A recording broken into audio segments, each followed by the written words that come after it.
काला साया। यूं तो बनारस घाट अपनी खूबसूरती के लिए बहुत प्रचलित है, पर घाट के किनारे कई राज लिए बैठे हैं। ये कहानी शुरू होती है बनारस के घाट के पास बने ममता निवास से, जहाँ प्रिया लाल जोड़े में ममता के घर उसकी बहू बनकर आती है। आओ आओ बहू, घर को अपने पैरों से पवित्र करो। ममता घर की दहलीज पार कर ही रही होती है कि अचानक एक बहुत गंदी सी बास पूरे घर में फैल जाती है।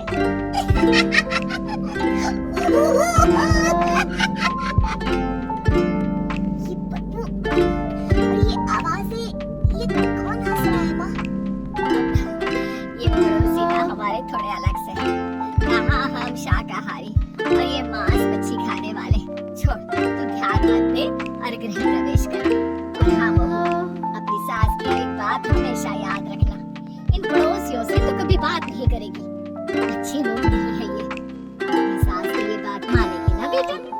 हाँ, जो आपकी मर्जी। मैं उनसे कहूंगी। अगले दिन प्रिया अपनी पहली रसोई बनाने रसोई घर में जाती है। ये छोटी बात तो नाक में जा रही है। एक काम करती हूँ, खिड़की खोल देती हूँ। प्रिया खिड़की खोलने जाती है। इतने जाले, लगता है इस खिड़की को कभी खोला ही नहीं गया। पर ऐसा क्यों? ओह, नॉन वेज की स्मेल आती होगी ना। 2 मिनट के लिए खोल लेती हूँ, फिर बंद कर दूंगी। प्रिया खिड़की खोलती है। खिड़की खोलते ही उसकी नजर सामने वाले घर की खिड़की पर पड़ती है, जहाँ एक लड़की खड़ी होती है, हाथों में मेहंदी, लाल रंग की साड़ी, बिल्कुल सजी धजी, मानो प्रिया की तरह ही वो भी नई नवेली बहू हो। वो प्रिया को देखकर मुस्कुराती है। हे भगवान, माँ ने तो इनसे बात करने को मना किया था। प्रिया फौरन ही खिड़की बंद कर देती है और तवे पर चढ़े रोटी की ओर देखने लगती है, पर वहाँ रोटी न होकर मछली पड़ी होती है। ये क्या? पहली ही रसोई में इतनी बड़ी गलती! हे भगवान, अब मैं क्या करूँ?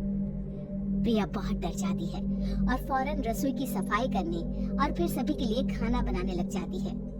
जब वो सबको खाना परोसती है, सब तो ठीक है, मैं बेकार में चिंता कर रही थी। हे भगवान, ऐसे ही बस अपनी कृपा बनाए रखना। रात के वक्त जब सब सो रहे होते हैं, तब प्रिया को पायल की आवाज सुनाई देती है, जिससे उसकी आंख खुल जाती है। ये पायल की आवाज कहाँ से आ रही है? प्रिया उठकर उस आवाज के पीछे छत की सीढ़ियों तक जाती है। तभी उसे बच्चे के रोने की आवाज आती है। प्रिया छत पर जाती है तो क्या देखती है?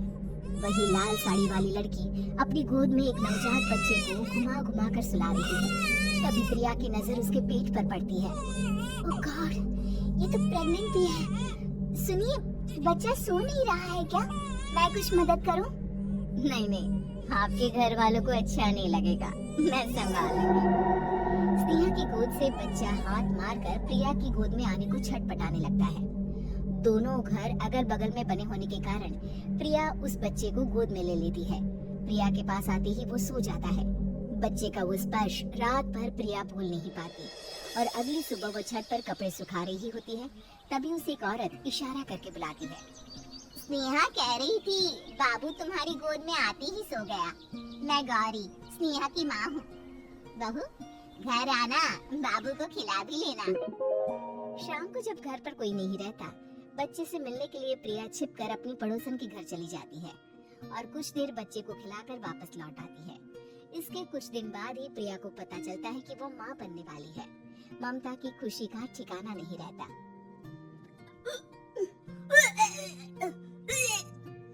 माँ जी, पता नहीं क्यों उल्टी आ रही है। प्रिया भागती हुई वॉशरूम में जाती है तो हरे और लाल रंग की उल्टी करती है।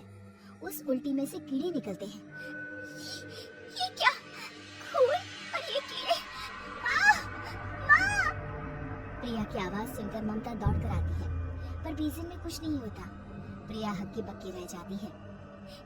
ये सब क्या हो रहा है? प्रिया घबरा जाती है और अपने कमरे में जाकर सो जाती है। डर के कारण वो इतनी थक जाती है कि उसकी आंख लग जाती है। तब उसे ऐसा लगता है उसके पेट पर मानो कोई बैठा हुआ हो। कौन हो? प्रिया के पेट पर एक 5 महीने की बच्ची बैठी हुई थी, जो बुरी तरह जली हुई थी। माँ, तुम ही मुझे लाई ना अपने पेट में। मैं तुम्हारी माँ नहीं हूँ। कौन हो तुम? माँ, देखो मैं जल गई बुरी तरह से। 6 महीने पेट में रहने को भी मुझे नहीं मिला। सहला दो ना माँ। बचाओ, बचाओ, माँ। ममता दौड़कर कमरे में आती है। प्रिया की बातें सुनकर वो सब समझ जाती है। तू कहीं बगल वाले घर में तो नहीं जाकर आई ना बहू? मुझे माफ कर दो, मैं गई थी माँ। उस घर में सब मरे हुए हैं बहू। कई साल पहले स्नेहा उस घर में बहू बनकर आई थी। कुछ ही दिन में वो एक बच्चे को जन्म देने वाली थी। पूरा घर बच्चे के आने की खुशी में खोया था कि एक दिन अचानक उस घर में आग लग गई। सब बुरी तरह जलकर मर गए। गौरी आज भी दादी बनने का इंतजार कर रही है और इसीलिए स्नेहा ने अपना अजन्मा बच्चा तुम्हारी कोख में डाल दिया। ममता ये कह रही होती कि पीछे से उसके पैरों को एक बच्चा पकड़ लेता है। दादी, दादी। माँ, स्नेहा की गोद में यही बच्चा था। ये बच्चा कौन है फिर? तेरी मौत है। तेरी भी दादी। जिस का ममता को डर था वही हो गया। ममता निवास के ऊपर मौत ने चादर बिछा दी थी। प्रिया का पेट ऐसे बढ़ जाता है मानो 9 महीने का हो। 2 हाथ उसके पेट से बाहर निकलते हैं। बहू, संतोष को फोन कर, किसी पंडित जी को बुला बहू। प्रिया का पति भागता हुआ घर आता है। ये तो होना ही था माँ। तेरा बाप तेरे सामने आ गया तो तू सह नहीं पा रही है। स्नेहा घर में आग लगी नहीं थी, माँ ने लगाई थी, प्रॉपर्टी की लालच में। और वो बच्चा मेरी पहली पत्नी का बच्चा है, मेरा बेटा, जो कि उस आग की चपेट का शिकार हो गया था। मैंने तुमसे ये सब माँ के कहने पर छुपाया था। मुझे माफ कर दो प्रिया। तुम अगर चाहो तो यहाँ से जा सकती हो। मैं तुम्हें किसी भी बंधन में रखना नहीं चाहता। मेरी शादी हुई है आपसे, मैं आपको छोड़ नहीं सकती, पर उससे पहले हमें स्नेहा, उसकी माँ और बच्चे की आत्मा की शांति करवानी होगी। संतोष और ममता गौरी के घर जाते हैं। अंदर सब कुछ जला हुआ होता है। जमीन पर जली हुई लाशें बिखरी हुई थी। ममता रो रो कर अपने करने की माफी गौरी से मांगती है। प्रिया स्नेहा के घर वालों का अंतिम संस्कार करवा देती है और ममता निवास फिर से आत्माओं के साए से मुक्त हो जाता है।